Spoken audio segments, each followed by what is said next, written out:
We Can Do It! Programang hatid ay kwentong buhay na puno ng inspirasyon at aral mula sa ating mga kababayan worldwide. We Can Do It! Dito lang sa inyong 702 DZAS, FEBC Radio TV.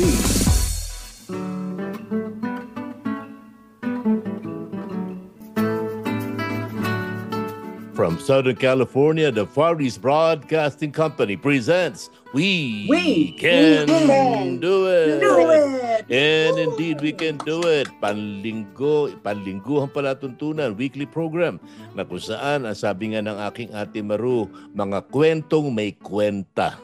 Mga panayam natin na nakakapulutan natin ng aral at pagpapala. Nasa 23 na tayo ng Agosto, ilang linggo na lang, pasok na tayo sa Bre. Kaya salamat sa Diyos sa kanyang pagtataguyod sa atin. Ate, paano mo natatagalan ng init ng Timog California sapagkat init na init pa rin tayo? I know. Ang init ng Panginoon, I think, ang aking nararamdaman. Enjoying the story of God's love, forgiveness, and power. The miracles that we have experienced sa ating special guest for today. At naisip ko nga may sinasabi silang yung sini na Mission Impossible. Mm-hmm. Di ba? Kay Rose naman, Mission I'm Possible. Oh, yes. Ang galing, ganda ng pagkakasabi mo, ate. I'm possible. Okay. Balik natin na ating special guest. This is the 4th time. And boy, God has been so uplifted because of what happened dito sa na-experience ng ating special guest, si Rose. At ewan ko, iniisip ko nga kung paano ko makayanan yun kung ako din, no? Ikaw, Dave, alam ko may nadaanan ka na medyo matindi rin. Pero ito naman, this is a living testimony of a person. Right now, she lives after all these mga ordeal niya sa buhay. And physical. So may pain, may fear, but then, balik natin siya kasi exciting na naman itong kanyang kwento. So, Amen. Balik natin mga kaibigan natin guest. For the past 3 weeks, is the 4th Saturday, si Miss Rose C. Kimsham Bautista. Welcome back, Rose. Lord. Iha, pang-4 na programa na natin ito at hindi ko kinasasawaan. Bawat panayam namin sa iyo, marami kaming natututuhan at naririnig.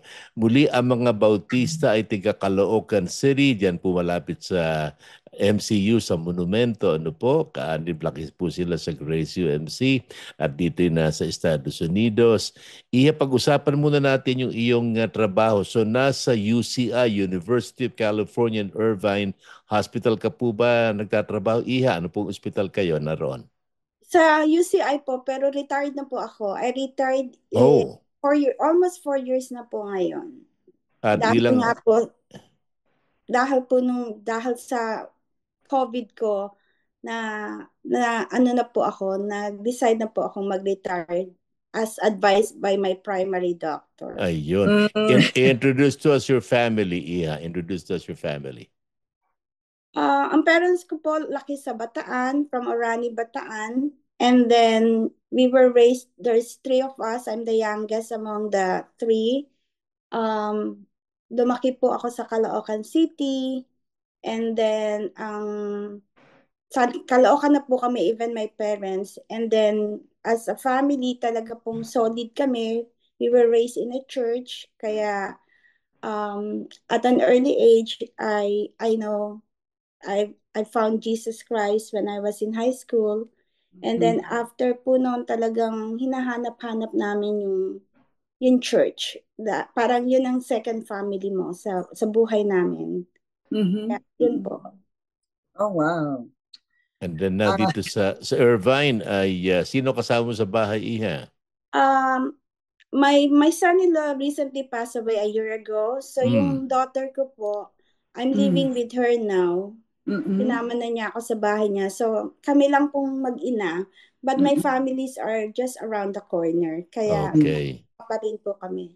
Nurse din, ano? Yung anak, nurse din siya, no? Yung daughter. Opo. Okay. Ate Maru, sige po. Yeah, so itong ating topic for today ay katatapos lang ng pandemic time, ano? So, mayroon pang nagsasabi na babalik, pero wag na nating tanggapin. Hindi ka na welcome. Mr. COVID, hindi ka na welcome. But anyway, ito si Rose has a very, I don't know, isang milagro na naman ang gagawin ng Panginoon sa kanyang buhay. And she was just happy sharing this. At saka, pag nagkwento siya, hindi yung para siyang naiinis, kundi she's just very happy to share it. So, sinare niya sa akin. Sabi niya, ate, gusto ko pa, mayroon pa ako i-share sa iyo. So, nagkwentuhan kami. Sabi ko, wow, i-share mo yan sa ating program. Yun. So, narito, pinabalik ko si Rose. Rose, please tell us about your experience with COVID. Mr. COVID himself. Okay, Rose. Nung pong beginning ng COVID, kasi sa hospital, di ba, hindi po natin alam kung ano yung COVID. So, ang nangyari po sa hospital, mas takot silang maubusan ng mask. So, unless your patient is COVID positive, so hindi nila ini-encourage na mag-mask kami. So, ang trabaho ko po kasi for the past 4 years before I retired, break nurse. So, I take care of the nurses when they go on break. I take care of their patients. So, wala na po akong direct contact sa patient except the time na kino-cover ko yung nurse. And then, I do my rounds after. Kaya at the end of the day, I have 28 patients, the total bed capacity ng telemetry. And so, unfortunately po, yung isang nurse, she had an admission complaining of diarrhea and abdominal pain. But at the end of the day, nag-turn siyang positive sa COVID kasi nag-start na pong mag-cough. And then this person, yung nurse po, we went out together kasi meron kaming isang doctor na mag-aalis. So, nag-gatherings kami, nag-get-together kami. So, after po noon, I went back to work. Nung umuwi po ako, umuulan. And so, pag uwi ko sa bahay, iba na pakiramdam ko. Sabi ko, ganun, ba't ganun? Siguro naambunan kasi wala akong payong. And then, I have to cross the street to get to the parking. Yeah. The next day po, nung gabi pala, nag-chills na ako. And then, I'm having a terrible headache. So, syempre, inom ka lang ng gamot. Then, you call in sick the following day. The next day po, mas worse. Parang, yung katawan ko talagang masakit, mga buto ko masakit, na hindi ko na-experience. Tapos ngayon, edi sinabi ko sa brother ko, sabi niya, baka mamaya positive ka sa COVID. So, tumawag po ako sa occupational health to have a test. So, sabi ganun, can you come now? But that was afternoon and it's raining. So, sabi ko, can I do it in the morning? Kasi ayoko nang mag-drive dahil masama pakiramdam ko. So, first thing in the morning, I went sa occupational health. So, meron po silang test ng COVID sa drive-thru lang. And so, it so happened, God is good, na yung pong nag-test sa akin is someone I know from the hospital kasi he's one of our residents. So, normally po, pag tinest ka nila, maghintay ka ng a day or two. Kasi, syempre, marami pong nagte-test. Pero because he knows me, right when I leave, pinadala na niya yung sample ko. So by the time I got home, wala pang isang oras, tumatawag siya. Sabi niya, Rose, you're positive for COVID. So parang akong dinuho kasabi. Kasi syempre wala po tayong alam what is COVID. Hindi natin alam. And then yung mga news, ang daming namamatay. So I called my family. I told them I'm positive for COVID. Syempre, lahat sila na-alarma na. Yes. And my daughter back then, she lives with a friend na po. Hindi na siya nakatira sa akin. So worried na worried siya. After 2 days po, yung pain talaga excruciating na hindi na po ako makatulog. Yung for me to go to the restroom, it will take me 20 minutes to get out from bed. Kasi ang feeling ko, para kang nilatay, na iniwang kang bangkay sa daan. Yung para kang hinagapit ng mga latigo. Ganun po ang feeling ko. So, pagpunta sa banyo, it will take me 20 minutes. Tapos ang brother ko po, he always brings me food, tsaka yung iniinom na parang may tsaa na merong kalamansi, yung parang nga sa, iiwan lang po niya yun sa garahe, bubuksan niya yung garahe ko. And then once he leaves, tsaka pa lang ako lalabas ng bahay to get the whatever. And then yung mga friends ko po, nang nalaman nilang COVID, they've been sending me food, yung mga special food na gusto ko. Yeah, Pero just one bite, hindi ko na po kakainin. Pero hindi ako nawalan ng panlasa. It's just that I'm too weak para kumain. I'm too weak para tumayo. So, after 2 days po, tumatawag yung hipag ko tsaka yung brother ko. Sabi niya ganun, kumusta ka na? Sabi ko, para na akong lantang gulay na parang nauupos na kandila. Tapos sabi niya, nag-check ka ba ng blood pressure mo? So, sabi ko, hindi pa. So, pag-check ko po, ano na siya, 70/50. Oh, no. Oh, wow. Oh my God, sabi ko, I have to call 911. Pero naisip ko po, if they take me to the hospital, hindi ko na makakaligo. Oh. Po ako sa shower.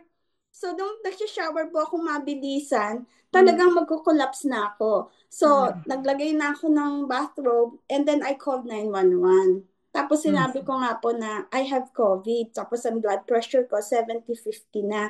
So, binuksan ko na po yung garahe. And then I texted my sister-in-law, ang message ko po, called 911. So may ED. So ngayon, alam niyang tumawag na ako, pero nagdadalawang isip sila whether I'm asking them to call. So tumawag pa siya uli ng 911. So dalawang paramedics po yung dumating. Yung unang dumating, gusto nila akong dalhin sa Hoag, which is very close sa bahay. Sabi ko, no, take me to UCI kasi diyan ako nagwo-work, nandiyan lahat ng records ko. So nakikipagtalo pa sa akin yung paramedics na, ma'am, we have to take you to the nearest one. Sabi ko, no, take me to UCI. I have a lot of comorbidities. I have diabetes. I have... Correct. Yeah.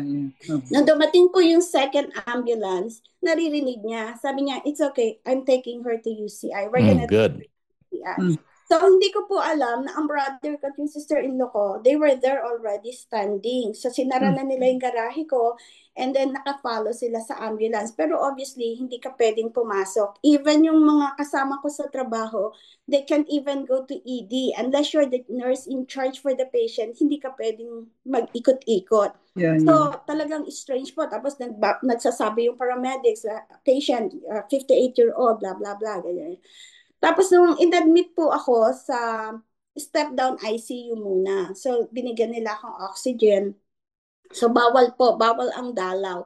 So para kang nasa strange. Tapos yung nag-test sa akin ng COVID, siya din po ang assigned dun sa unit na yon. Sabi niya, Rose, they're telling me to put down an NG tube, yung tubo sa long. Kasi nga po hindi ako kumakain.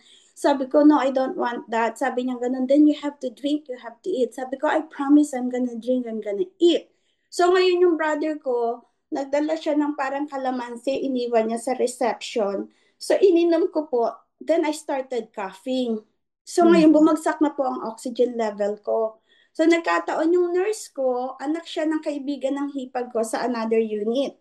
So syempre, alam niyang nurse ako for 37 years, kaya medyo pag may sinabi siya, ate, I will do this. Hindi. Sabi ko. Tapos sabi niya, ate, your saturation is dropping. Your oxygen level keeps falling down. Sabi niya, I'm changing your nasal cannula to mask. Okay. Tapos sabi niya, ate, I think I have to call a code kasi nagde-deteriorate na ako. Sabi ko, no, just call rapid. Yung rapid pa yung emergency lang. Kumbaga, tinuturuan ko pa siya. Tapos sabi niya, I need to notify your daughter. No. Sabi ko gano'n. Call my sister-in-law. Kasi feeling ko po, ayokong takutin yung anak ko. Yeah. So, ang nangyari po, nung tatawag siya, ayaw niya pong tumawag ng rapid kasi parang nandun na ako sa code na dahil malapit na talagang bumigay yung vital signs ko. May tumawag na po from the monitor outside. So, pagpasok po ng mga doktor, nakapaligid na sila sa kama ko and then binababa na nila yung head. So, I know what they're gonna do. They're gonna put down a tube. I-intubate na po nila ako. So, pinakpan ko po yung bibig ko. Tapos sabi ng anesthesiologist, I have to put this down, otherwise you're gonna die. Ang sagot ko naman, if you put that tube down, I'm not gonna survive. Tapos sumigaw po ako, Lord, you're all I have, help me. Ngayon, hinabakan po ako ng isang doctor na resident sa kamay, pero ang feeling ko, hindi siya yon. Parang syempre po, mababa ni oxygen mo. Ang feeling ko, isang malaking tao na ang lambot-lambot ng kamay. And then normally po, ang ICU is always packed. Kasi nga, nagre-refuse po ako ng intubation. Tapos narinig ko tumawag sila na we need a bed in ICU now. In 5 minutes po, nakarating ako sa ICU. Nilagay nila akong pataob. Nilagyan nila ako nung sinatawag na airflow na oxygen. Na paglagay po nila, parang sumabog yung ulo ko. Kasi nga, ayaw ko pong magpa-tube. Tapos ngayon, nung time pong yun, edi naririnig ko, sabi ng doktor, oh, she needs dialysis. Sabi ng isang doktor, oh, her heart is overwhelmed with fluids. So, ang dami ko na nadidinig. Tapos tusok dito, tusok dyan. Eh, as a nurse po, takot ako sa iniksyon. Pero magaling ako mag-iniksyon. Kaya, yung mga kasama ko, kumukuha lang sila ng update, but they cannot come to see me. So, umiiyak na pala sila sa unit dahil sabi nila, hindi nila ma-imagine na nasa ICU ako. So, ngayon po, edi, ang dami nang tinusok sa akin, binigay na gamot. Tapos, parang lantang gulay na po ako na, parang sabi ko gano'n, ang sabi ko nga, Lord, you're all I have, help me. Tapos, after po noon, itinaob nila ako kasi sabi ko dun sa nurse, I have to pee. Tapos sabi na, oh, you can pee there. Sabi ko, no, I can't. Sabi ko gano'n, I have to pee. Kasi hindi naman po ako sanay sa bedpan. Kumbaga, hindi naman nila ako kinakain. Yeah. So, tinaob nila ako ngayon. Tapos nung pagkataob nila sa akin, edi nung habang nakataob po ako, naramdaman ko may humawak sa kamay ko sa kaliwa. At the same time, nakita ko yung maliwanag na ilaw. And I know I'm in the hospital. It's not like heaven. I know it's a hospital kasi nakikita ko yung ilaw. Pero nawala po ako for a second. Nakita ko po ang mama ko, ginaganon yung kamay, yung pisngi. Kasi ganyan kami pag matutulog before she... So ngayon, yung nurse lumapit kasi I was smiling. Sabi niya, hey Rose, sabi niya, oh, why are you smiling? It seems like you're having a good time. What is it? Tapos sumasagot daw po ako, pero nakapigit ako. Sabi ko, oh, my mom is caressing me. Oh, that was sweet of your mom. And then the next thing po, ang sinabi ko is, am I in heaven? Because my mom passed away already. So si nurse po, nagpanic. So, tumawag po siya uli ng rapid response. So, dumating na naman yung sa katutak na doktor. So, tusok dito, tusok dyan. Tapos yung blood gas, hindi po nila makuha 4 times. Tumaas na po yung artery ko dito. Pero hindi ako makareklamo kasi talagang para akong nauupos eh. Pero nung time pong yun, naka-on na pala yung Zoom kasi ang anak ko, nakiusap siya na i-on yung Zoom. So, they're watching me. Tapos yung mga pastor nagpe-pray kasi Zoom po eh. Pero I can hear but I can understand. Wala akong ma-picture ng mga tao. Pero I know they're there. Tapos yun, hanggang sa umabot na po yung gabi. So I was in the hospital for 2 weeks. Tapos ngayon, bago po ako nag-ICU, napapirma pa nila ako na they're gonna give me a clinical trial drug, yung remdesivir. So sabi nilang gano'n, ang effect noon, masisira ang kidneys mo. Pero yun lang ngayon ang pwede mong igamot. So syempre po, pipirma ako. So normally you give it for 30 minutes. Dahil meron po akong allergy sa lahat ng gamot, they're running it for an hour. Tapos dinadilute nila. So they're running it very slowly. Pero pagka lagay na po nila sa katawan ko, mamumula na ako. And then ang feeling ko po, mainit na mainit from head to toe. Tapos yun, for an hour, ganun. Kasi 1 hour nilang niraran yung gamot. So for 7 days, every day, binibigyan po nila ako noon. Hanggang sa 2 weeks ako sa ICU. And then yung sister-in-law ko, after 3 days po, walang dalaw. Umiyak ako, sabi ko sa doktor, hindi ko makita yung mga friends ko, kundi yung sa Zoom lang. So, pinayagan po nila yung sister-in-law ko for the first time to go. Pakita mo lang sa window, pero hindi siya pumasok ng room. Dumaan lang, pero sa akin po parang, ay salamat, nakita ko may tao na alam kong andyan, hindi lang kasi nandun po sila, yung anak ko nasa Zoom. Sabi ko nga po nung gabing yon, Saturday kasi yon, Sunday kumanta pa ng praise and worship yung anak ko. Pero syempre, ang ano-ano ng feeling niya na mamamatay ba yung mama ko kasi sinabihan siya ng mga doktor. Pero umatan pa po siya sa church, kumanta pa siya kasi kunento sa akin ng pinsan ko na hindi ko na-realize na si Denise kakanta pa ng praise and worship pero talagang yung dibdib niya kumakabog na. Will my mom make it? Tapos yun po, nung after 2 weeks, sabi nung doktor sa akin, ibababa na kita sa step down dahil kailangan mo pang i-monitor. Sabi ko, pwede ba umuwi na lang ako? Tapos sabi niya gano'n, hindi pwede kasi may oxygen ka pa and you will have the oxygen. Pumunta po yung pulmonology, sabi sa akin ng oxygen, you will have oxygen your whole life. Tapos yung sinabi niya yun, sabi ko, in Jesus' name, I don't take that. I refuse in Jesus' name. Hindi ko kailangan ng oxygen. Pero nevertheless, umuwi po ako with 3 tangking malalaking oxygen and then 3 maliliit. Nasa bahay ko po. So I'm alone. So ang nangyari po, the people in the Philippines, they watch me during the night kasi umaga po sa atin. And then during the day, yung anak ko tsaka mga friends ko nasa Zoom. So 24/7 po yung Zoom ko. So minsan malilimutan ko na yung mga Pilipinas na nanonood sa akin. So tatayo ako, bigla na lang may sasabi, ano ka, saan ka pupunta? Tapos maalala ko, nga pala, they're watching me. Sasabihin ko, iihi lang ako, punta ako ng restroom. Hanggang sa, every time pong nag-i-inhaler ako, the more akong hindi nakakahinga. So, yung oxygen ko, hindi po ako nagluluto kasi baka sumabog ang bahay ko. So, I just depend sa brother ko who always brings me food every day. Tapos yung mga friends ko nagpapadeliver ng pagkain, ng mga bulaklak para na nga akong funeral parlor kasi po hanggang one day po, tumatawag yung hospital na dadalawin daw ako ng CEO, yung chief officer. Nung una, hindi ko pa nag-gets. Akala ko yung mga nagpapadala lang ng pagkain sa hospital kasi meron po kaming program na gano'n na papadala ng pagkain. Pagbukas ko po ng garahe, yung CEO. Bakit siya nandito?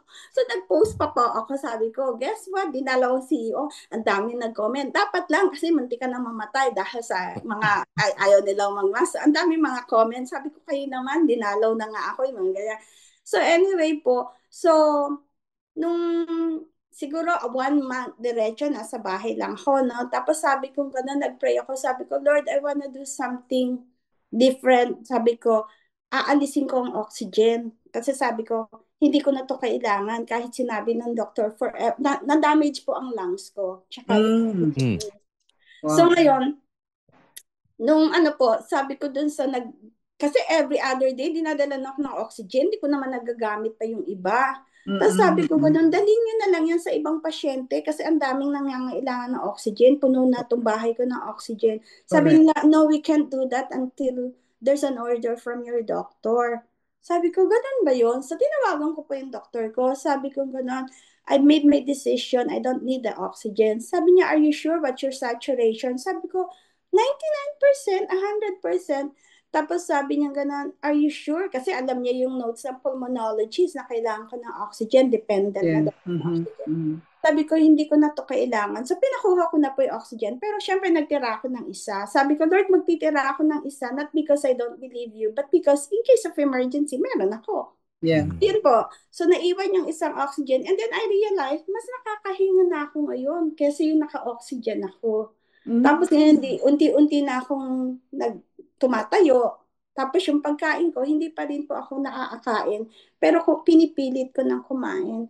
So, I've been off ng mga siguro po more than a month, almost 2 months. Kasi syempre, COVID ka pa eh.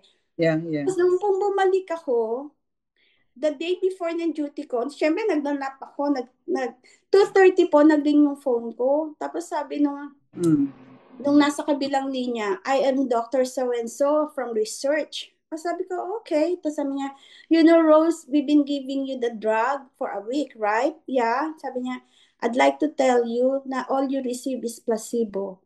So, umiyak.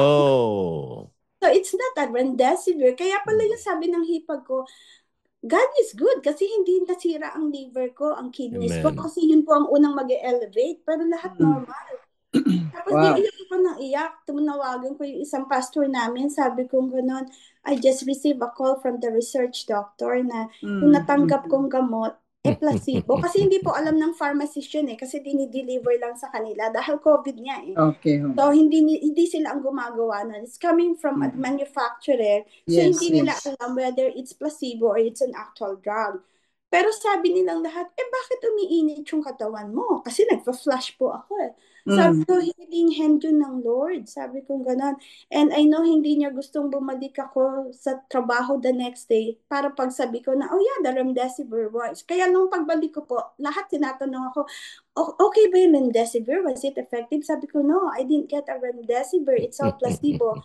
Sabi ko, I got of Jesus. Kaya sabi niya, ganun. Tapos hindi ko po alam na, syempre, may mga nurses na rin nagkasakit na umattend po sila ng mga parang healing na yung may social worker kasi yung mentally Sabi niya, bakit ka hindi umattend nun? Sabi ko, unang-una hindi ko alam na may ganon. Pangalawa, hindi ko kailangan yun. Sabi ko, I'm healed in Jesus' name. Amen. Tapos nung bumalik po ako sa trabaho, na naman ako na needle stick. So, syempre, yung pasyente ko, ang daming sakit. Sabi ko, Lord, ano ba to? Hindi pa ba yung mo sa akin? Hanggang kailan? Kasi nung nalaman po ng supervisor, kasi you have to report, pumunta siya agad sa unit. Sabi niya, what's wrong with you? Sabi niya gano'n. Katatapos mo lang mag-COVID, ngayon naman, nag-needle quick ka. Kasi baka may HIV. Pero sabi ko, wala. In Jesus' name, walang, kasi drug addict yung pasyente. Pero wala po. 2 weeks akong nagla-blood draw. Pero Amen. Kaya sabi ko, talagang miracle. Pero yung pong COVID ko, I would say, mas masakit pa siya sa cancer, mas masakit pa siya sa burn. Kasi talagang winipe out yung aking katawan. Wow. Kaya, what a testimony. Kaya, nag-testimony din po ako sa Woodbridge noon kasi ang daming taong natatakot about COVID. Pero during the time I was in bed, ang kanta ko po lang yung You are the Lord that healeth me. Amen. At sa lahat ng ito, makikita natin na ating Panginoon ay dakilang magagamot. Kaya mga tagapakinig, naging panauhin natin ang kapatid na Rose Bautista. Ano man ang ating pagsubok sa buhay, kakayanin natin ito. At Rose, happy birthday sa iyo. Patuloy kayo pagpalain ng Panginoon at ingatan ka niya sa tuwi na At mga tagapakinig, maraming salamat po, Ate Maru. Salamat sa iyong pagkuha sa ating guest. At kami nagpapasalamat din kay Rose. Thank you very much, Rose, for blessing us. At kami po ay wala na tayong oras. But kami ay pansamantalang magpapaalam. Inyong mga kaibigan, Ate Maru Cepeda Javier. Dave Marcelo po, kinakatawa ko ating kapatid na Rose Bautista. Tandaan natin, pagkasama natin ng Panginoon sa ating buhay, ano man ang problema, we can do it! Bye-bye mga kaibigan. See you again next week. You take care. Inyong narinig ang We Can Do It! Dito lamang sa inyong 702 DZAS, FEBC Radio TV, Agapay ng Sambayanan.